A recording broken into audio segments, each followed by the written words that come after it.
नमस्कार, आप देख रहे हैं ऐतिहासिक खबरों वाला चैनल होनहार बिहार। आज मैं आपको इस वीडियो में राम सिंह तोमर उर्फ पंडित राम प्रसाद बिस्मिल के बारे में, उनके परिवार, जीवनी एवं उनके संघर्ष के बारे में बताने जा रहा हूं। इस वीडियो को अंत तक जरूर देखिएगा आप लोग। पंडित राम प्रसाद बिस्मिल ब्राह्मण नहीं थे, वो तोमर क्षत्रिय थे, यानी तोमर थे। वो टाइटल उनका तोमर था। और आप सभी के मन में ये बात जरूर आ रही होगी, जब ये ब्राह्मण थे तो फिर ये टाइटल अपना पंडित क्यों लगाते थे। क्योंकि लोग उनको उनकी विद्वता और धर्म कर्म में काफी रुचि और वेदों के काफी जानकार होने के कारण लोग उन्हें प्यार से पंडित कहकर बुलाया करते थे। बिस्मिल के परिवार जो थे, उनके पूर्वज जो थे, मूलतः मध्य प्रदेश के मुरैना जिले के बड़बई गांव के रहने वाले थे। और ये गांव जो है चंबल तट के पास में बसा हुआ है और ये गांव अभी भी है और यहाँ उनके परिवार अभी भी रहते हैं। और बिस्मिल के परदादा दो भाई थे, ठाकुर अमन सिंह तोमर, ठाकुर समन सिंह तोमर। ठाकुर अमन सिंह तोमर के पुत्र, जिनका नाम नारायण सिंह तोमर था, जो बिस्मिल के दादाजी थे। बिस्मिल जी के पिता ठाकुर मुरलीधर सिंह थे और इनका विवाह जो था एक क्षत्रिय परिवार के लड़की के साथ हुआ था। उनकी माताजी का नाम था मूलमती। बिस्मिल जी के दादाजी ठाकुर नारायण सिंह तोमर घर के कुछ क्लेश के कारण अपना गांव बड़बई छोड़कर उत्तर प्रदेश के शाहजहांपुर आ गए। यहीं पे बिस्मिल जी का जन्म 11 जून 1897 को हुआ था और यहीं बिस्मिल जी का लालन पोषण भी हुआ और इनका नामांकन भी यहीं पर किया गया। और इनके नामांकन भी बहुत सोच समझ कर रखा गया था, क्योंकि बिस्मिल जी के जो पिता थे ठाकुर मुरलीधर सिंह, वो राम भगवान के अंधभक्त थे, यानी परम भक्त थे। इसलिए इनका नाम भी रॉ शब्द से रखा गया था, राम प्रसाद बिस्मिल। और यहीं से बिस्मिल जी ने एबी रिच स्कूल से शिक्षा दीक्षा की शुरुआत की थी और अपना शिक्षा ग्रहण करने की जो थी वो प्रारंभ की थी। इसके बाद वो आर्य समाज से संपर्क में आ गए, आर्य समाज से जुड़ गए और यहीं से उन्हें वेदों का ज्ञान प्राप्त हुआ और ये वेदों के विद्वान कहलाने लगे। और यही से उन्हें लोग प्यार से पंडित कहना शुरू कर दिया था और जो अभी तक उनके नाम के आगे जुड़ा हुआ है, लगा हुआ है, लोगों के मुख पर है, पंडित राम प्रसाद बिस्मिल। वैसे बिस्मिल जी का नाम भारत देश में एक महान स्वतंत्रता आंदोलन के क्रांतिकारी के रूप में जाना जाता है। इसके साथ साथ वो एक बेहतरीन कवि, शायर और विभिन्न प्रकार के भाषाओं पर पकड़ और इतिहासकार के साथ साथ साहित्यकार भी थे।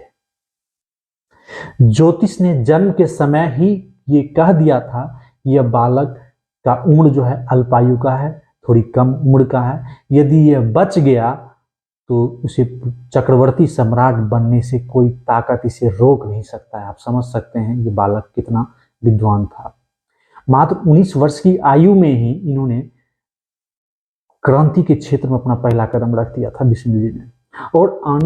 और अपने 11 वर्ष के क्रांतिकारी जीवन में उन्होंने कई सारी किताबें भी लिखी और उन्हें प्रकाशित कर उससे प्राप्त रकम का जो प्रयोग था उसको हथियार खरीदने में किया, इतनी कम उम्र में।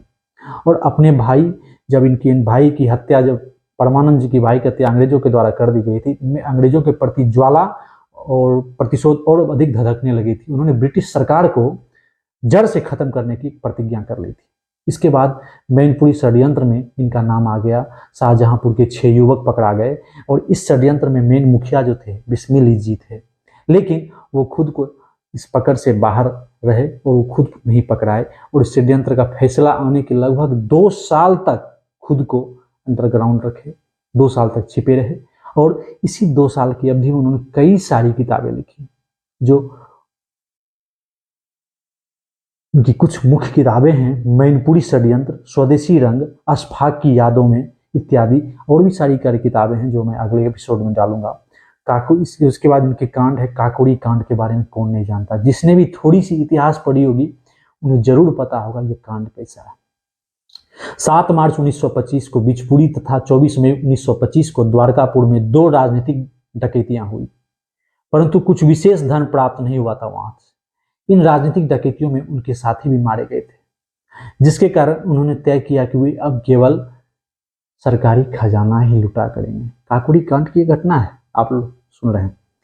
सरकारी खजाना लूटने के इरादे से शाहजहांपुर में उनके घर पर 7 अगस्त 1925 को एक इमरजेंसी मीटिंग हुई बिस्मिल जी के घर पर, और उसमें निर्णय हुआ कि 9 अगस्त 1925 को शाहजहांपुर रेलवे स्टेशन से बिस्मिल के नेतृत्व में कुल 10 लोग, जिनमें से राजेंद्र लाहिरी, अशफाकुल्ला खां, चंद्रशेखर आजाद, सचिंद्र नाथ बख्शी, मुकुंदी लाल, केशव चक्रवर्ती, मुरारी शर्मा तथा बनवारी लाल 8 डाउन सहारनपुर लखनऊ पैसेंजर रेलगाड़ी में सवार हुए।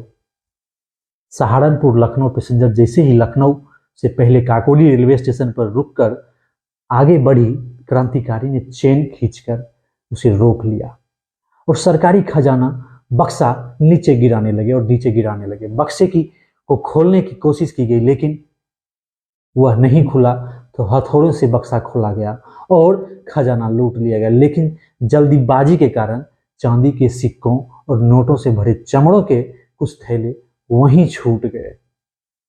समझिए कितनी बड़ी लूट थी ये, आप अंदाजा नहीं लगा सकते हैं। अगर पकड़ा जाते तो क्या हो सकता था। ब्रिटिश सरकार ने इस डकैती को काफी गंभीरता से लिया और सीआईडी इंस्पेक्टर R.A. हॉटन के नेतृत्व में स्कॉटलैंड की सबसे तेज तर्रार पुलिस को इसकी जांच का जिम्मा सौंपा और 6 अप्रैल 1927 को विशेष सेशन जज A. हैमिल्टन ने 115 पृष्ठ के निर्णय में प्रत्येक क्रांतिकारी पर गंभीर आरोप लगाते और डकैती को ब्रिटिश साम्राज्य को उखाड़ फेरने की एक सोची समझी साजिश बताया था।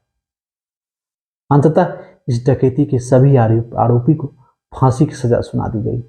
आपको हमारा ये राम प्रसाद बिस्मिल पर बनाया गया एक छोटा सा वीडियो कैसा लगा, हमें कमेंट बॉक्स में जरूर बताएं। अगर अच्छा लगा तो हमारा चैनल होनहार बिहार को शेयर करना बिल्कुल ना भूलें और सब्सक्राइब तो करना जरूरी है ही।